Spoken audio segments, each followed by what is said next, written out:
Tuan-tuan dan puan-puan, seawal menerajui Kementerian Pendidikan ini, saya sudah sebut tentang reformasi pendidikan. Dan reformasi pendidikan ini memang tidak dapat kita elakkan dan harus menjadi komitmen besar kita, kerana inilah dia yang kita selalu sebut dan harapkan ia terjadi dalam masa yang terdekat ini. Sebenarnya bukan masa yang terdekat. Sebenarnya the reform is now, tuan-tuan dan puan-puan. Mesti dilaksanakan dengan segera. Kalaulah KPM ini kilang, tuan-tuan dan puan-puan, kilang percetakan, mudah untuk saya untuk mencetak apa yang saya mahukan. Saya mahukan guru digital 10,000 orang, saya cetak. Saya mahukan murid fasih digital, saya cetak 5 juta. Tetapi pendidikan tidak seperti kilang percetakan.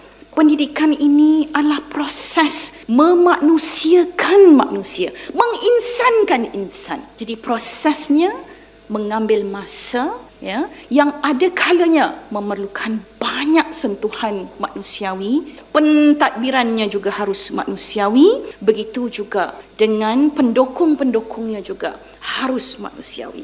Sebab itu soal reformasi ini harus disegerakan. Tuan-tuan dan puan-puan, Dwi juga menyentuh tentang apa bila kita gagal membuat reformasi dalam ketika zaman yang diperlukan reformasi itu. Apa kata Dwi?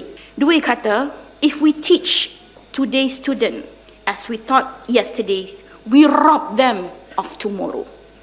Kalau kita ajar murid hari ini benda semalam, kita telah mengambil ataupun telah merompak apa yang dinamakan sebagai keadaan mereka ataupun kemuliaan mereka ataupun karamah insaniah mereka yang besok.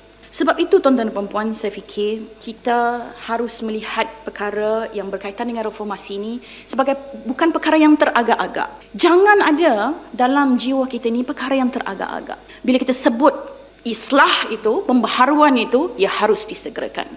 Begitu juga dengan keinginan kita untuk sentiasa membuat perubahan-perubahan yang baik-baik ini.